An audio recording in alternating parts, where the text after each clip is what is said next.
সোনামণিরা, এখন আমরা শিখব বিভিন্ন বন্য প্রাণীর নাম। তাহলে চলো শুরু করি।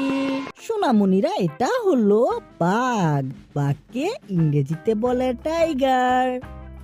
বাঘ খুব দ্রুত দৌড়াতে পারে। তার ধারালো নখ দিয়ে সে সহজে শিকার ধরে। সোনামণিরা, এটা হলো হাতি। হাতিকে ইংরেজিতে বলে এলিফ্যান্ট। হাতি তার বড় কান দিয়ে বাতাস করে ঠান্ডা হয় আর সুর দিয়ে পানি খায়। সোনামণিরা, এটা হলো শিয়াল। শিয়ালকে ইংরেজিতে বলে ফক্স।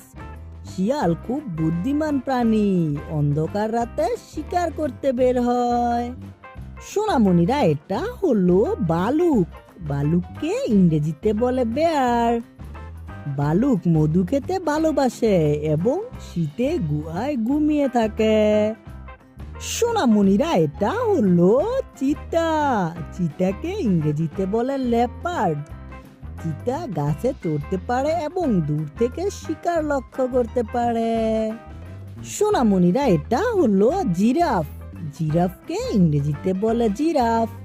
জিরাফের গলা অনেক লম্বা হয়, তাই সে উঁচু গাছের পাতা খেতে পারে সহজেই। সোনামণিরা, এটা হলো জেব্রা। জেব্রাকে ইংরেজিতে বলে জেব্রা। জেব্রার দাগ এক একটার আলাদা, ঠিক মানুষের আঙ্গুলের ছাপের মতো। সোনামণিরা, এটা হলো কুমির। কুমিরকে ইংরেজিতে বলে ক্রোকোডাইল। কুমির জলে ওত পেতে থাকে, শিকার কাছে এলে দ্রুত আক্রমণ করে। সোনামণিরা, এটা হলো ক্যাঙ্গারু। ক্যাঙ্গারুকে ইংরেজিতে বলে ক্যাঙ্গারু। ক্যাঙ্গারু তার থলিতে ছোট বাচ্চা বহন করে এবং লাফিয়ে লাফিয়ে চলে। সোনামণিরা, এটা হলো পান্ডা। পান্ডাকে ইংরেজিতে বলে পান্ডা। পান্ডা খুব শান্ত প্রাণী। এটি সারাদিন ঘাস খেতে ভালোবাসে।